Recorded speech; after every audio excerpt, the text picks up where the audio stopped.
बिस्मिल्लाहिर्रहमानिर्रहीम। अस्सलाम वालेकुम वरहमतुल्लाहि वबरकातुहू।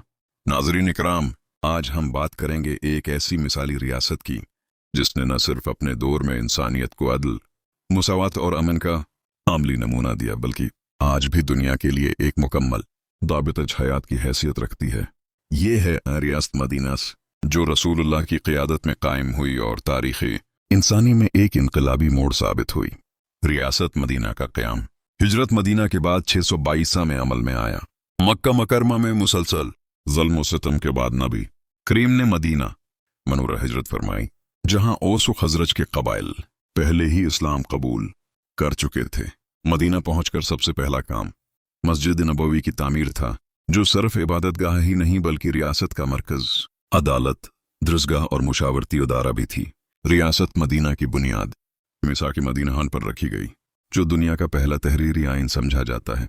इस माहदे में मुसलमानों, यहूदियों और देगर कबाइल के हुकूक व फ़राइद वाज़ेह तौर पर बयान किए गए। उस आइन की सबसे बड़ी खुसूसियत ये थी कि मजहब, नस्ल या कबीले की बुनियाद पर किसी से इम्तियाज नहीं किया गया। हर फर्द को जान, माल और मजहबी आज़ादी का हक दिया गया। रियासत मदीना का निज़ाम हुकूमत अदल व इंसाफ पर कायम था। रसूलुल्लाह खुद काजी भी थे और हुक्मरान भी, लेकिन कानून सबके लिए बराबर था। एक मर्तबा एक मुअज़्ज़िज़ खानदान की औरत से जुर्म सरजद हुआ तो सिफारिश की गई, मगर आपने फरमाया, अगर मोहम्मद की बेटी फातिमा भी चोरी करे तो मैं उस पर भी हद नाफिज करूंगा। यह था हकीकी इंसाफ, जहां कोई कानून से बालातर नहीं था।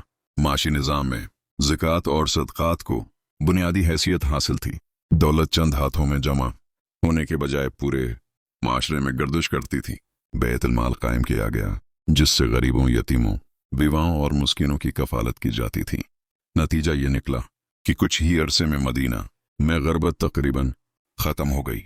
रियासत मदीना में इंसानी हुकूक का तसव्वुर अपने उरूज पर था।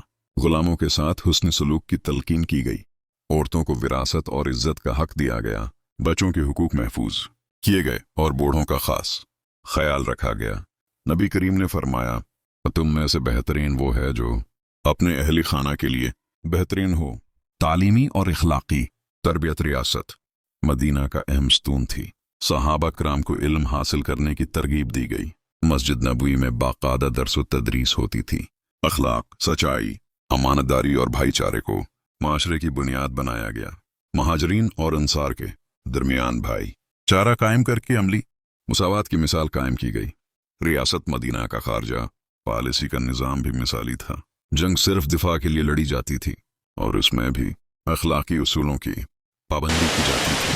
औरतों, बच्चों, बूढ़ों और इबादत गाहों को नुकसान पहुंचाने से सख्ती से मना किया गया। सुलह हुदैबिया इस बात की बेहतरीन मिसाल है कि अमन को जंग पर तरजीह दी गई। आखिर में ये कहना बजा होगा कि रियासत मदीना कोई ख्याली तसव्वुर नहीं, बल्कि एक अमली मॉडल था, जिसने साबित किया कि अगर क़ियादत दियानतदार हो, कानून मुनसिफाना हो और माशरा अखलाकी अक़दार पर कायम हो तो एक मिसाली रियासत वजूद में आ सकती है। आज की दुनिया अगर वाकई अमन, इंसाफ और मुसावात चाहती है तो उसे रियासत मदीना के उसूलों को अपनाना होगा। अल्लाह ताला हमें रियासत मदीना के सुनहरी उसूलों को समझने और अपनी जिंदगियों में नाफिज करने की तौफीक अता फरमाए।